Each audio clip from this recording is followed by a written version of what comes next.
Recording. Okay, so we're now going to move on to the next part of the meeting, which is the pitch platform. We encourage you to talk about your business in this option, in this time that we've got here, because I really do want to get to know your business. I want to know what you do, how you do it. Can I trust you to do that? And can I then give you, with confidence, your details to my connections that I've spent a long time building? And if you can use this time in any way you like. If you want to teach us something, that shows that you know what you're talking about. If you want to talk a little bit about yourself and your business, then we get to know a little bit about you and your business, although I'd prefer to know about your business. And also, we know that what kind of referrals that we're going to be comfortable giving to you. You know, if you want to talk about butterflies, then please feel free to talk about butterflies. All we know is you know a shed load about butterflies. What we don't know is what you do, how you do it, and can we trust you? So today we've got Grant. Grant, do you need to share screen? Yes, please. Okay, so the floor's yours, mate.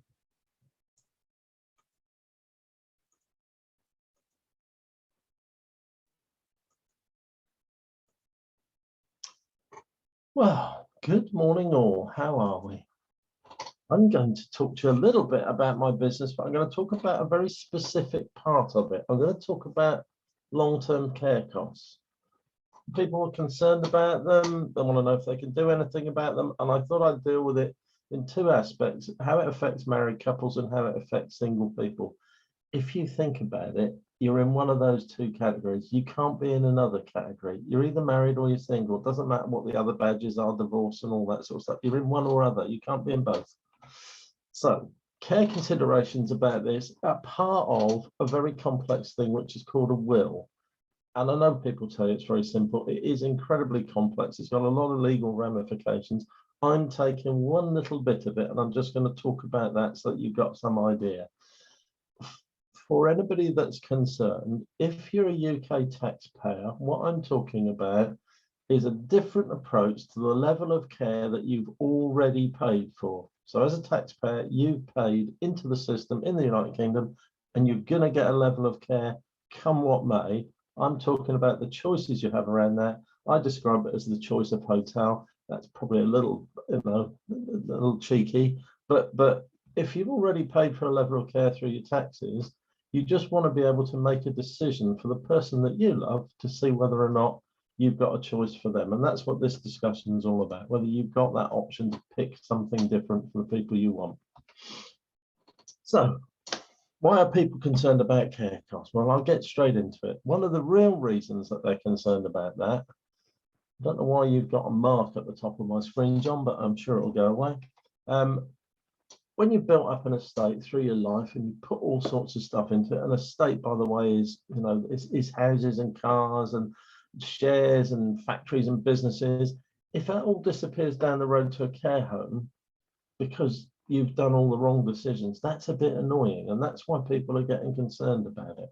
So I'll just tell you some options you've got. One of the things you need to understand is there are some capital limits around. What do I mean by capital limits? Well, what I mean is that the government's predetermined through the local authorities how much of your estate they can take so that they can use it for care costs. It's predetermined, already set. 23,250 is the upper limit and 14,250 is the lower limit. In between, there's a sort of sharing agreement that goes on. Never quite sure how that works, but what you need to know is that if you don't find some sort of plan ahead of time, well ahead of you needing any care costs, to take your estate to looking like something like 14,250, then the local authorities have got the ability to take your money and use it to supplement the care that you've already paid for. So double bubble for them. You paid for it in your taxes, and then they're able to use all your assets to pay for it again. So I'll just show you some options that are available if you want to use them. You don't have to use them, just if you want to. And yeah, you can do it lots of different ways. Can you do anything about it? Yes, you can, is what this says. So some rules of the game. There's a thing called deliberate deprivation. Now, deliberate deprivation, without reading all the classic legally jargon, is that you've intentionally done something to make sure that you don't get to pay the additional contribution that the council would like you to make. And if you do something and they determine that it's deliberate deprivation, then they'll ignore all the things that you've done and they'll take the money anyway. How does that work? Well, the way they look at it is in the avoidance that you did, so whatever it was that you did to avoid care and support charges, was it a significant motivation? Was that why you were doing it? Were you trying to avoid care costs? Was there a reasonable expectation in their view that in avoiding it, you would have needed to have paid anyway? So you did it for a real reason, that you could see a care cost bill coming your way, and then you did something to make it go away.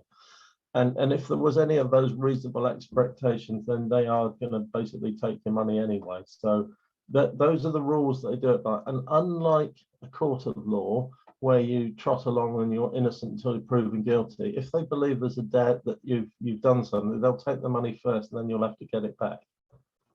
So slightly different way of working in this world. So care planning, let's talk a little about that. There are some things that will help you to avoid having to pay care costs right from the outset. They're all fairly temporary, but there are some things that are there. If your surviving spouse is still living in the house, so if you're a couple and you have a partner that's still in the house and they're living in the house, the councils all realise that it costs more to chuck somebody out, so they'll leave them in the house. If you've got a relative, so not your partner, but you've had another relative who was dependent on you and staying in the property and they're over 60, that will defend your property. Because again, it's more expensive to rehome them than it is to take your property.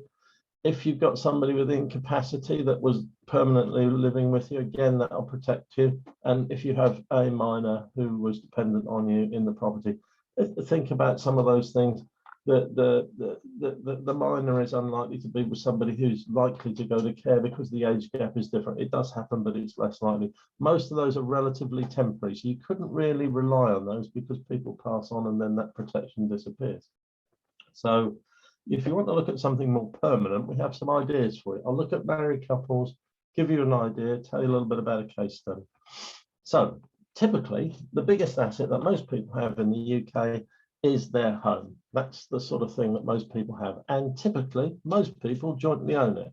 So just so the blokes in the room don't get offended, I kill blokes off first. Statistically, I'm okay, but I always kill the bloke off first. Lady gets to go second. It's just a politeness thing, you know, ladies first, all that sort of stuff. Anyway, here we are. So this is a jointly owned situation. This is what typically happens.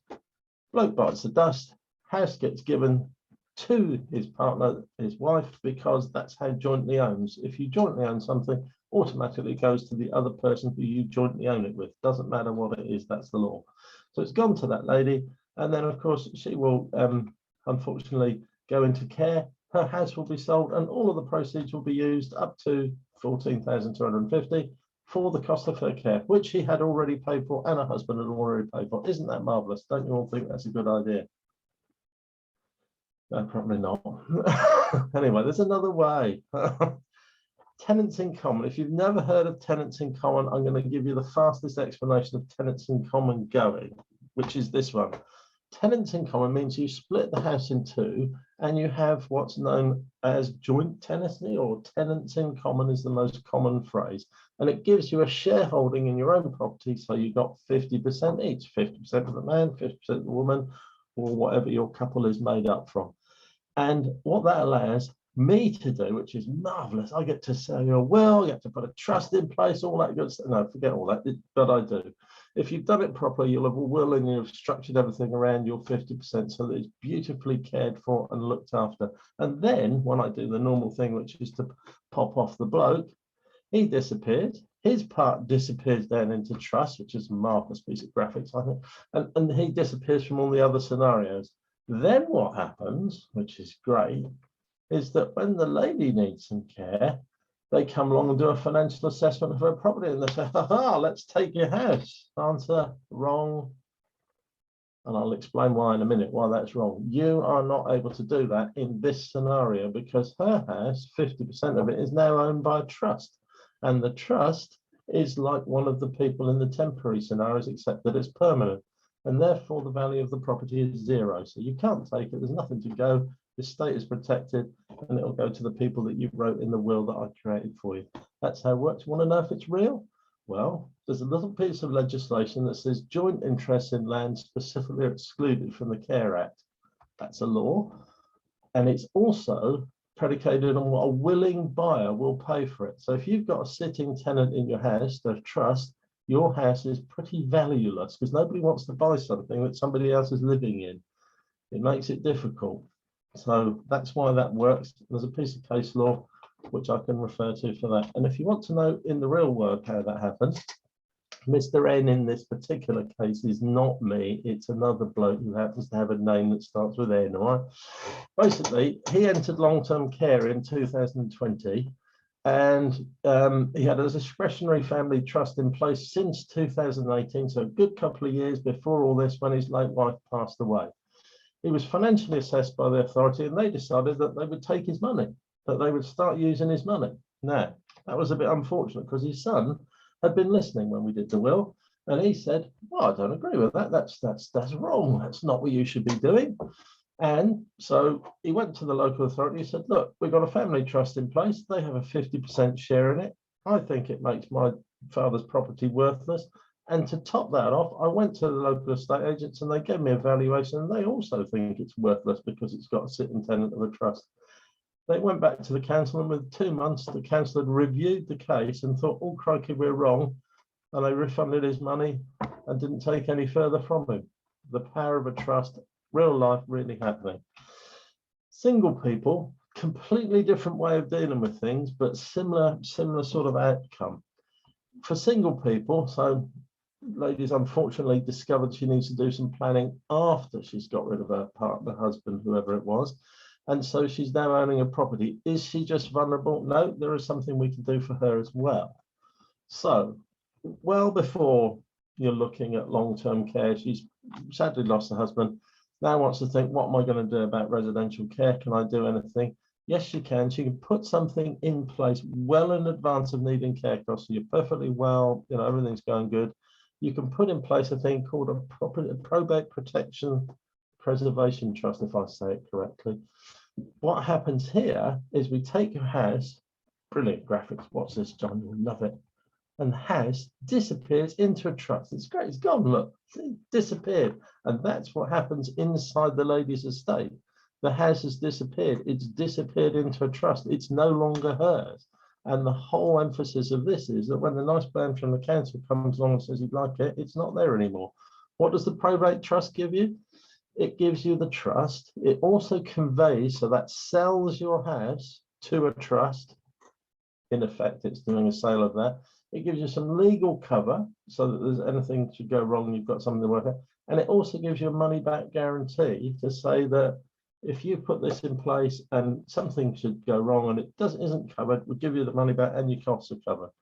So that's how confident we are. Just to point that in place, Mrs. A, obviously now no relation of me because she begins with A, not N.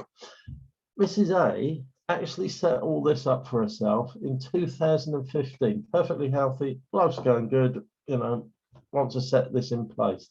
In 2019, she went into care, and the council again thought that, oh, she was deliberately depriving them of money because she'd put this in place and they couldn't see it. So they went ahead and started to take the cash.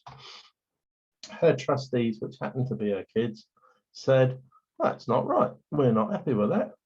In 2015, she had absolutely no view that she was going to go into care in 2019. How would she have known 4 years ahead she was going to be ill? Couldn't have predicted it. They went to the council, discussed it with them. They reviewed the case and they gave her money back. They put it back into her bank because the probate protection thing was there to cover. She also got all her costs covered for the work they had to do out of the fund as well. So not only did they overturn the decision, they gave her her money back under the money back guarantee. So she did very well out of that and her family were delighted. So if you've got any questions, I think I did that in under 10 minutes, John. There you go. I always feel I talk too fast in there, but I did it quick. Thank you so much, mate. No, that was very well presented and professionally put across. So thank you very much. So I'm going to stop recording. Here we go.